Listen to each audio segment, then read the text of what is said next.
पूरे देश में और जहाँ पर भी हमारे भारतीय रहते हैं, एक बहुत ही चिंताजनक एक जो खबर आ रही है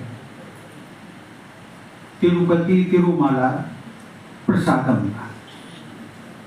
उसके मैं पॉलिटिकल एंगल पे नहीं जा रहा हूँ, लेकिन मैं एक श्रद्धा होती है हिंदुओं के मन में प्रसाद के प्रति, उसमें बहुत कुछ एक शंका उत्पन्न होती है। जब मैं आया कल सायंकाल, मुझे इस बार जाने का सौभाग्य नहीं मिला बाबा विश्वनाथ के दर्शन करने का। मैंने कान पकड़ करके क्षमा भी मांगी कि अगली बार जब आऊँगा तो जरूर आऊँगा। लेकिन मुझे लगा मेरे साथ के कुछ सहयोगी गए थे, उन्होंने मुझे रात्रि में प्रसाद दिया। मुझे तुरंत वो बात जो एकदम से तिरुमाला प्रसादम की थी, वो बात मेरे मन में खटकी। और ये मैं अकेला नहीं हूँ, ये शायद आप सब भी है कि बाबा विश्वनाथ पर जो प्रसादम मिलता है उसमें कितना है, कितना श्रद्धा आज भी है। मैं उसमें जाना नहीं चाहता हूँ, लेकिन मैं कह रहा हूँ ये हर मंदिर की कहानी हो सकती है, हर तीर्थ स्थल की कहानी हो सकती है। ये जो मिलावटपन है, जो इसको हम ये बहुत अपवित्र जिसको हम कहते हैं हिंदू शास्त्रों में, तो इसको पाप कहा गया है। और ये एक इस पर विचारणीय विषय है, और ये एक जगह से उत्पन्न नहीं होती, ये एक विशेष सर्किल है। जिस किसान की अभी हम बात आपके साथ भिक्षा ग्रहण करने वाला, उस प्रकार से उन्होंने दान की याचना की पूरे देश में। तो शायद अभी हम कल्पना नहीं कर सकते, ना मैं कर सकता हूँ ना आप कर सकते। अभी पड़ोसी से भी कुछ मांगना हो तो एक बार हिचकिचाएंगे। क्यों? इसलिए क्योंकि वहाँ पर सेवा भाव, जिस कार्य को करने जा रहे हैं उसमें सेवा भाव कम है, और उस सेवा भाव में हमारा आम जरूर टकराता है। लेकिन मैं उस महामना को आज सादर प्रणाम करता हूँ, उसकी स्मृति को प्रणाम करता हूँ, जिन्होंने एक हमें रास्ता दिखाया और इस संस्कृति के एक आदर्श महापुरुष के रूप में। और यदि इस विश्वविद्यालय की स्थापना की बैकग्राउंड अर्थात पृष्ठभूमि में हम जाएं तो हमें बहुत कुछ सीखने को मिलता है।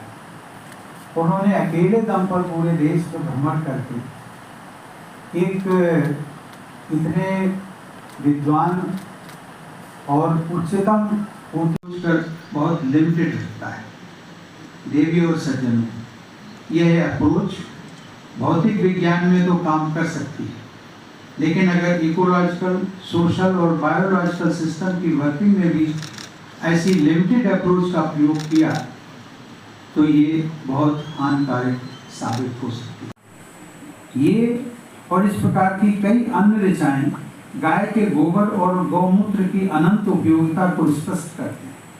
इन गव्यों का कृषि भूमि में उपयोग न केवल विष रहित, रसायन मुक्त और पौष्टिक अन्न की उपलब्धता बढ़ाएगा, अपितु रासायनिक खाद, कीटनाशक तथा जैव परिवर्तित बीजों का व्यापार करने वाली देसी विदेशी कंपनियों की, इसमें केवल विदेशी कंपनियां नहीं हैं, देसी कंपनियां भी शामिल हैं, देसी कंपनियों की अप्रत्यक्ष आर्थिक गुलामी दूर कर आत्मनिर्भर भारत की दिशा में हमें अग्रसर होने का अवसर प्रदान करें। वार्ता को पहचानते हुए सभी को सृष्टि के अभिन्न अंग की तरह देखा, वसुधैव कुटुंबकम का विचार रखा। ये सब बस इसलिए नहीं हुआ कि इसे मिले। तो एक तो सुनील जी, मैं आपसे भी अनुरोध करूंगा, एक कुछ वैज्ञानिकों के साथ में प्रतिनिधि मंडल, हो सकता आप मिले हो, मैंने इस संबंध में आपसे बात नहीं की। वो विज्ञान की महत्वपूर्ण भूमिका को पहचानते हुए केंद्र सरकार भी अब जैविक खेती को खूब प्रोत्साहन दे रही है। हजारों गाँव में गौमूत्र तथा बैल चलित उपकरणों की सहायता से छोटे और मध्यम किसान सफलतापूर्वक खेती कर रहे हैं, जिसमें ग्राम विकास को गति मिल रही है।